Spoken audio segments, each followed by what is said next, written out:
नमस्कार, बहुत स्वागत है आपका। आप देख रहे हैं गणेशा धर्मा सन्मार्ग।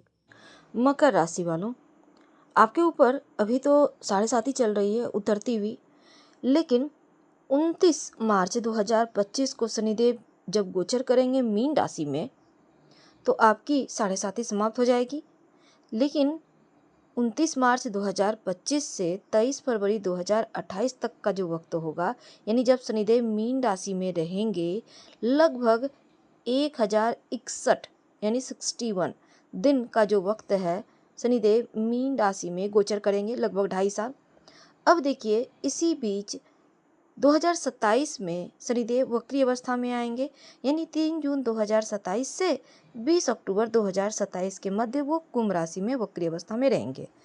तो फिर मार्गी हो जाएंगे। तो लगभग जो 921 दिनों का वक्त है, शनिदेव मीन राशि में रहेंगे और आपके लिए तांबे के पाए पर चलेंगे। तो शनिदेव जब तांबे के पाए पर चलेंगे, तब आपकी लाइफ में इसका क्या प्रभाव पड़ेगा और क्या फल मिलेगा। देखिए, उसके पहले कि हम थोड़ा और आगे बढ़ें, शनिदेव जब तांबे के पाए पर चलते हैं, तब इसका फल थोड़ा अलग होता है। इस अवधि में ये जो करीब 2.5 साल का 921 दिन का वक्त है, आप धर्म की तरफ झुकेंगे ज़्यादा। जो विद्यार्थी हैं, पढ़ाई लिखाई पर ध्यान दिए हुए हैं, उच्च शिक्षा प्राप्ति के यहाँ पर योग बनेंगे और मेहनत करेंगे। मेहनत से लाभ है।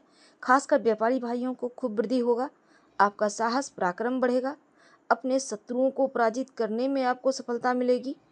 वैवाहिक जीवन के लिए लेकिन थोड़ा सा यहाँ पर ध्यान देना चाहिए। हालांकि धन के मामलों में आप बड़े ही लकी रहेंगे और वाहन थोड़ा सावधानी से चलाइएगा। बहुत स्पीड में वाहन चलाना आपके लिए इस पीरियड में सही नहीं रहेगा। ये तो शॉर्टकट की बातें थी, लेकिन अब हम विस्तार से जानते हैं। देखिए, शनिदेव की राशि है मकर राशि और आखिरी चरण नहीं बल्कि आखिरी वक्त चल रहा है साढ़े साती का।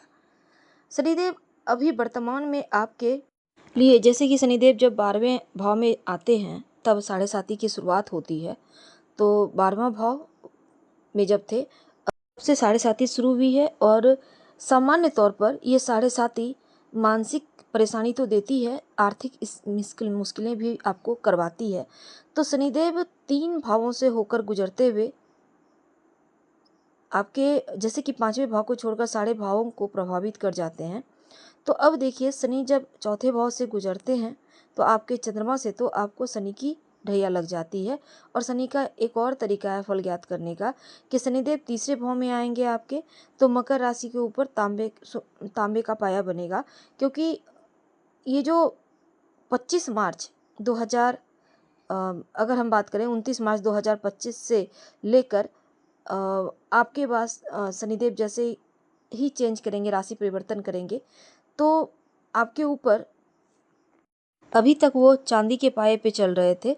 और जब चांदी के पाए पर, यानी कि आपके लिए 29 मार्च 2025 तक चांदी के पाए पे हैं, रजत पाया चल रहा है, तो व्यापार में सफलता देंगे, भूमि जायदाद के मामलों में लाभ करवाएंगे और सगे संबंध से मिलने का मौका मिलेगा, सम्मान प्राप्त होता है। लेकिन जैसे ही आपके तृतीय भाव में चलेंगे, तांबे के पाए पर आएंगे, तब धर्म की तरफ झुकाव होगा, शत्रु विरोधी दबे रहेंगे। वैवाहिक जीवन का थोड़ा सा ख्याल इस पीरियड में आपको रखना होगा। अब देखिए, साढ़े साती खत्म ही हो जाएगी 29 मार्च को, और शनिदेव का तीसरा जो गोचर है वो बढ़िया होगा। क्योंकि एक तो तीसरे का गोचर अच्छा, ऊपर से तांबे का पाया, तो सोने पे सुहागा हो गया, पांचों उंगली घी में। क्योंकि मकर राशि के जो साढ़े साती की उतरती भी थोड़ी सी उधेड़ बुन है, थोड़ा सा अकबकाहट है, अंदर में एक तड़प है, जल्दी से निकले यहाँ से, जो आपके अंदर एक डर सा है, वो चीज़ों से अब मुक्ति मिलेगी। शनिदेव दूसरे भाव में गोचर कर रहे हैं वर्तमान में, और ये धन का भाव है। अब आपके राशि के स्वामी हैं, दूसरे भाव में जब गोचर करते हैं, तब यहाँ पर आपके दोनों भाव के स्वामी हैं, लग्न के भी और दूसरे भाव के भी। और तांबे के पाए में जब आएंगे तीसरे भाव में, तब आपके लिए एकदम बढ़िया हो जाएगा, पराक्रम बढ़ेगा। क्योंकि शनिदेव जिस भाव में आते हैं ना, उस भाव से संबंधित फल बढ़िया हो जाता है। तो तीसरा भाव आपके पराक्रम का भाव है और आपका कॉन्फिडेंस लेवल बढ़ेगा, आपके अंदर साहस बढ़ेगी। जो भी काम करेंगे, थोड़ा कॉन्फिडेंट आपके साथ करेंगे, तो जो कार्य करेंगे वो कार्य बनने लगेगा। क्योंकि आपके दूसरे भाव के स्वामी हैं, दूसरा भाव धन का है, कुटुंब का है। आपने जो अभी स्ट्रगल किया है ना, आपने जो भी मेहनत की है, जो आप बहुत ज़्यादा मेहनत किया आपने, उसका फल अब मिलने का समय शनिदेव जैसे ही तीसरे भाव में आएंगे और आपको मिलने लगेगा, क्योंकि तांबे का पाया अच्छा रिजल्ट देता है। अब देखिए, जो मेहनत आपने की थी उसका फल तीसरे भाव में आकर आपको देंगे।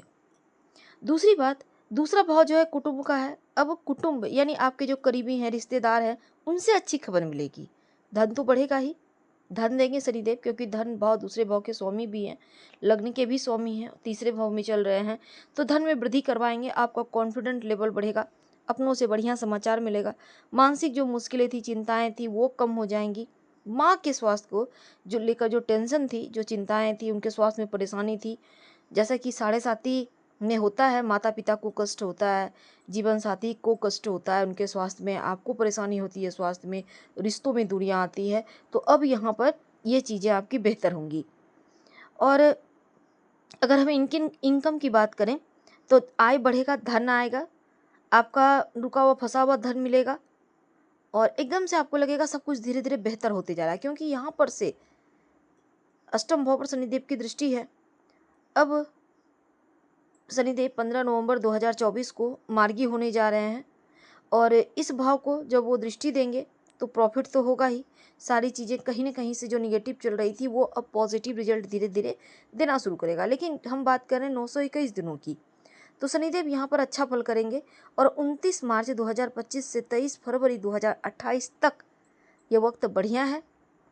और 2027 में 3 जून को वो वक्री होंगे, और दोबारा से 20 जून 2027 को वो मार्गी हो जाएंगे। तो ये लगभग 140 दिन का वक्त है, वो जैसे तैसे निकल ही जाएगा। और तांबे में, चूंकि तांबे के पाए पे चल रहे हैं, तो आपके लिए फायदेमंद है। ओम संग शनिचराय नमः इस मंत्र का खूब जप कीजिएगा। आपके राशि के स्वामी हैं, आपको लाइफ टाइम जप करना चाहिए। आप जो बिजनेस कर रहे हैं, बहुत सारे लोगों का सपोर्ट मिलेगा। आपके जो अंदर काम करते हैं उनके साथ तालमेल बनाकर चलिए, उनको थोड़ा रिस्पेक्ट दीजिए, क्योंकि जो आपके अंदर सहायक होते हैं, आपके सेवक होते हैं, उनके अंदर शनिदेव का स्थान होता है। माना जाता है कि जो लोग नीच वर्ग से आते हैं या जो थोड़े से डाउन सिचुएशन में है, उनसे अगर अच्छा बिहेव करें, अच्छे से बात करें, तो शनिदेव भी प्रसन्न होते हैं। तो यहाँ पर उनको रिस्पेक्ट दीजिए। आप चाहें तो खाने पीने की वस्तु गरीब लोगों को दान कर सकते हैं। आप चाहें तो काली उड़द काला तिल का भी दान कर सकते हैं, लेकिन शनि मंत्र आपको हर हाल में पढ़ना है, आप दान करें या ना करें, क्योंकि ये मंत्र आपको मुश्किलों से बचाएगा। अब 29 मार्च 2025 को आपकी साढ़े साती भी समाप्त होगी। लगभग 65 महीने का जो वक्त है साढ़े साती का, और डर तो लग रहा होगा क्योंकि उतरती भी साढ़े साती है। आप शनि के जो ये साढ़े साती का प्रभाव है उससे मुक्त हो जाएंगे। और शनिदेव जब 12वें भाव में आते हैं तो उनकी 10वीं दृष्टि जारी होती है भाग्य स्थान पर, तो भाग्य का साथ मिलना कम हो जाता है। तो पहले फेस में, पहली ढैया में ये होता है। दूसरी ढैया में क्या होता है, साढ़े साती 7.5 साल का होता है ना, 2.5 साल का 3 फेज होता है। तो चंद्रमा के ऊपर जब शनिदेव आते हैं, यानी कि आपके प्रथम भाव में आते हैं, तो तीसरे भाव को प्रभावित करते हैं, जो पराक्रम का भाव है। तो क्या होता है, आपका हौसला कम हो जाता है, आप अंदर से टूटने लगते हैं, वैवाहिक जीवन में मुश्किलें बढ़ती हैं। इसके अलावा शनिदेव अष्टम भाव को देखते हैं, तो एक्सीडेंट, चोट चपेट जैसी चीज़ें भी होती है। तो ये चीज़ें हो रही थी आपकी लाइफ में। लेकिन अब जैसे जैसे मकर राशि के लिए साढ़े साती का ये अंतिम चरण अब समाप्त होने को है, और 29 मार्च 2025 जैसे ही खत्म होगा, पाप ग्रह चाहे वो शनिदेव हो, राहु हो, केतु हो, सूर्य हो, मंगल हो, तीसरे भाव में पाप ग्रहों का गोचर काफ़ी शुभ हो जाता है। और यही चीज़ें आपके साथ होंगी। तीसरे घर में जब शनिदेव आएंगे तो शुभ फल देंगे, क्योंकि तीसरे भाव में जाना आपके लिए बहुत हेल्प करेगा। सबसे पहले तो नकारात्मक प्रभाव खत्म होगा, आपको इससे मुक्ति मिलेगी, मन की शांति बढ़ेगी, सुकून लौट आएगा, आपके अंदर उत्साह बढ़ेगा, कॉन्फिडेंट बढ़ेगा, उत्साह से काम करेंगे। तीसरे भाव में शनिदेव आएंगे तो पराक्रम बढ़ेगा, भाव के फल को वृद्धि करेंगे।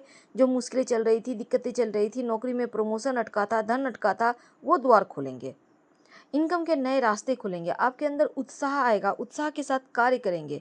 और अगले 6 महीने शनिदेव धन में वृद्धि जरूर करेंगे, क्योंकि शनिदेव धन स्थान के स्वामी भी हैं। अब यहाँ पर 2025 में साढ़े साती पूरी तरह से समाप्त होगी, और जो आपके ऊपर 26 जनवरी 2017 से चलना शुरू हुआ था और 29 मार्च 2025 को जाकर समाप्त होगा। तो ये मानसिक दबाव भी खत्म होगा। अगर कोई कर्ज में फंसे थे, कोर्ट कचहरी मुकदमा थे, उससे भी मुक्ति मिलेगी। तो ये आपके लिए समय अनुकूल है।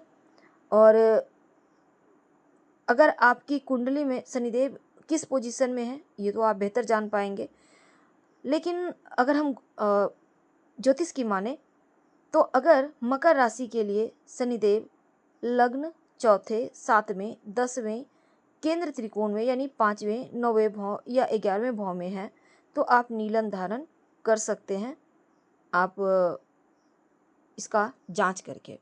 हम आपसे विदा लेते हैं। जानकारी अच्छी लगे तो लाइक कर सब्सक्राइब करें, शेयर करें, कमेंट करें। धन्यवाद। हम फिर मिलेंगे।